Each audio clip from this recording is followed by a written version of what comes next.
Do you have any thoughts on the opening monologue before I start going through them one by one? I mean, I hated it, and like there's a lot of clapping, um, because it's not funny, and it was sort of like clapping of like the audience being like, "We recognize this as a joke." Yeah. You know what I mean? Yeah, good And point, sir, in a humorous fashion. right, yeah, I recognize that what just happened is a joke. I didn't experience any pleasure or surprise, but and also like you didn't talk about this, but the opening credits, like the music is like kind of hard rocking and aggressive, and there's this like montage of clips and like Hitler and stuff, and so like the way that the opening credits roll, you're like, man, I'm about to hear some shit. Oh, not at all. I'm not about to hear any ideas that are remotely provocative or challenging. Dude, so many Michael. It's crazy how many Michael Jackson jokes there are in this like you can really tell he's friends with Jay Leno during this monologue.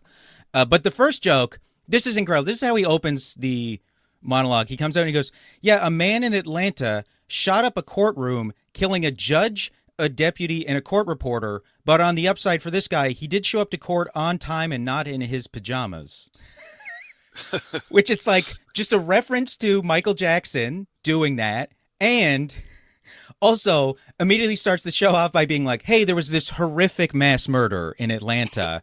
And right away, what you described off the top, the type of comedy you hate, the first thing he does is he comes out and he does a setup and then a punchline, which is just a reference to a thing that just happened that is kind of funny. That like barely Right. relates to the setup. Right. And so critically, like, there's no point of view here.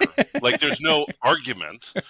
Like, can you believe that we have, like, people have written essays about comedians as the great truth tellers of our time? Uh, and the role of comedians in democracy. And this joke, it's like, it's not about it. In my jokes, I always think about like, what's the unfunny version of this argument? Like, I could, if you were like, why did you say that? I'm never going to say, I'm just joking. I'm going to say, well, I'm ready to have the argument. If you confront me about any of my jokes, I am ready to have the argument. I love it's like the court jester was the only one who was allowed to make fun of the king. It's also like, yeah, but also some court jesters, they just like pulled down their pants and everybody made fun of their misshapen genitals. Like there were all kinds of court jesters. There weren't just the bold truth tellers. Right. Next they have, Yep. okay, so he goes, Michael Jackson, and he goes, I have to say. Bill Hicks would have had a very short career as court jester. Yes, yeah, exactly. Yeah. Him like running around the stage screaming, "The king's a cunt, the king is a cunt." Yeah. Next joke, Michael Jackson, he goes, I have to say, I've been a bigger defender of his than most. He says that multiple times over the episode. But he lost me yesterday. Somehow he had time to put on the lipstick, the wig, the eyeliner, the full pancake, but not the pants. And then the crowd laughs, but he keeps going. This is a bit of a two-parter. You have to budget your time in the morning. It happens to everybody. You have a bad nose day. You rush out of the house and you still have the toothpaste taste in your mouth when you have a sip of Jesus juice. And the Jesus juice reference brought me back to, I started doing comedy in like in I think '04. I like just I was still in high school when I started it. I bet you can imagine I had a lot to say on stage as a high school kid who lived in the suburbs. Oh, they were like, this kid and his voice so developed. I remember Jesus juice jokes for like the first.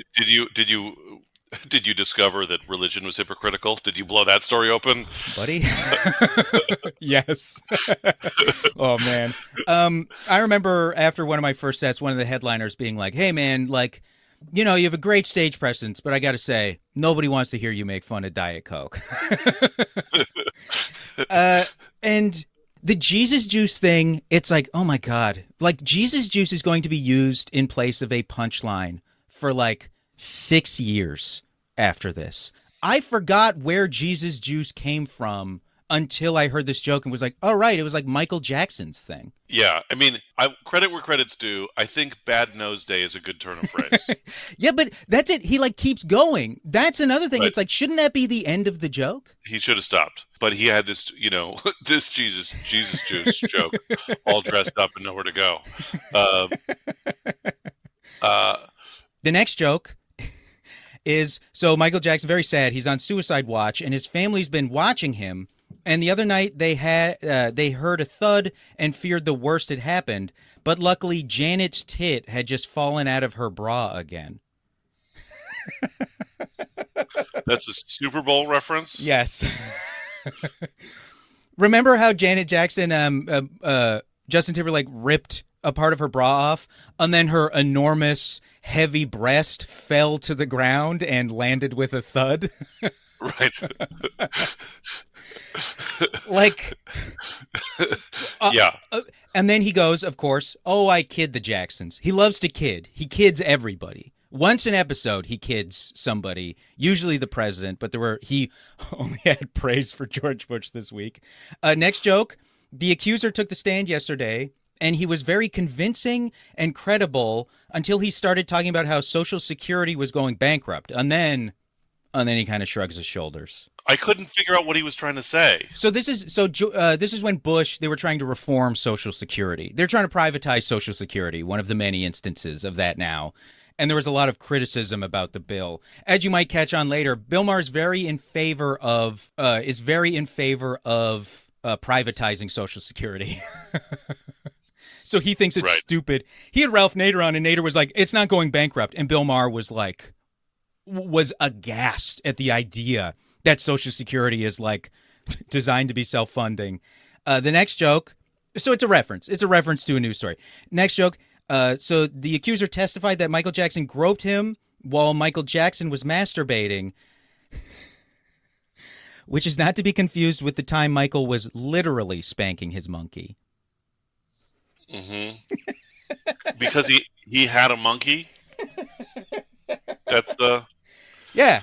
And that's a euphemism for actually jacking off. I mean, that joke, I am so poisoned by this point. That's one of my harder laughs I've had in the process of watching Real Time, because that joke is that's like an uncle joke. Like, that's a joke your uncle would make. Like, oh, Michael Jackson, I heard he was spanking his monkey. And you're like, oh, Jesus, like, why is this guy always here? Right.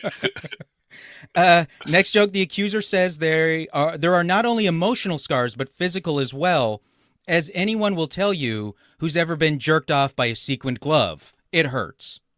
You know, if that weren't about molesting a child, I'd be like, that's a perfectly fine joke.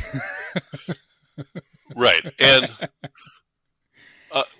and what Bill Maher is in the joke implicitly admitting to have been jerked off by a sequined glove. Sure. Yeah. So it's like, now tell that story, Bill Maher. How was that for you? Then he follows it up by going, I always know we're doing good when I hear people go, oh, Bill, that was a little too far. Exactly where I live, sir. Dude, it's so funny to be like, do a joke that's so corny and then be like, that's right, I live on the fucking edge. Like, this is a big change. In the past, he would literally yell at the audience for going, one time he went, oh, fuck off, like got really angry. Now he has instead decided to embrace it and be like, that's right, I'm America's most dangerous guy up here on this show. So I'm happy for the personal growth. Next joke, apparently Michael Jackson is broke. He hasn't been in the black since he was black. So that's the joke. My wife hates the show. She hates that I do this. She doesn't want to hear about Bill Maher ever. Bill Maher and Dennis Miller, she doesn't ever want to hear about them. I heard this joke. I paused it. I had headphones on. I was watching on my laptop. I just turned and I just looked at her and I went, apparently Michael Jackson is broke. He hasn't been in the black since he was black. And she got up and left the room.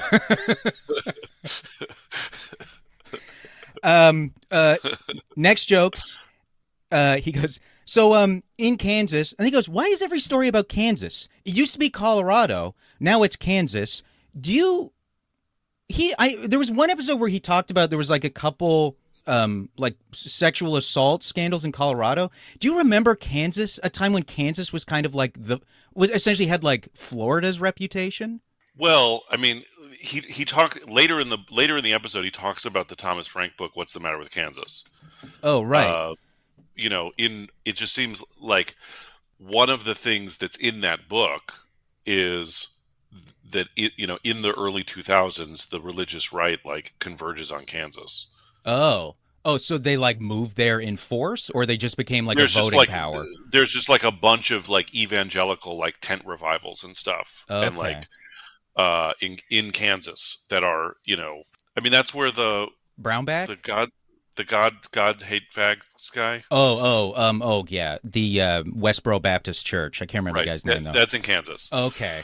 Okay, yeah. So then, all right. I also know. I was thinking about the joke. Also made me think about Sam Brownback, a man who put libertarian philosophy into practice, and after he did that, the state has had an uninterrupted run of Democratic governors. That's how popular it was. So it was. Okay, so in Kansas, a former Christian school leader strangled his wife to death because he believes divorce is frowned upon by Jesus, and the school is breathing a sigh of relief. They said, "We thought he was gay." Uh-huh. So then they give him pity applause. This is the most pity applause of all the jokes. They give him pity applause, and he goes like, I'm just saying. That's all. No. Yeah, it's interesting. Well, okay, so this joke is another example of like in the joke that doesn't need to be done. "Uh-huh, Like, yeah." like no one, zero people on March 11th, 2005 were tuning into Bill Maher and being like, man, I gotta hear his take on the Kansas murder teacher joke story. Like, Bill Maher is going to say some shit about the Kansas murder teacher story.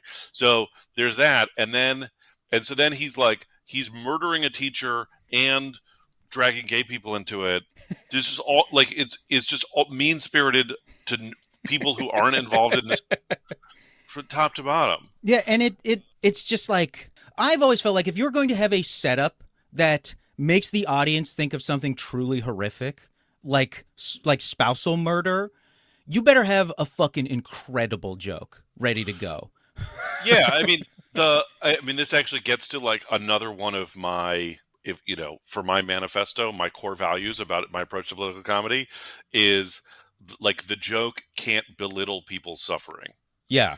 And there are times like through all of the, the Black Lives Matter stuff, and like, when videos kept circulating of like new murders or whatever, of horrific police crimes, trying to figure out how to talk about the thing without having to like remind, hey, remember how they choked that guy out on and we all want to remember that, because then the audience feels, it's like, so how do I figure out how to like get into the topic and make a joke about the thing without just like doing suffering porn? Yes.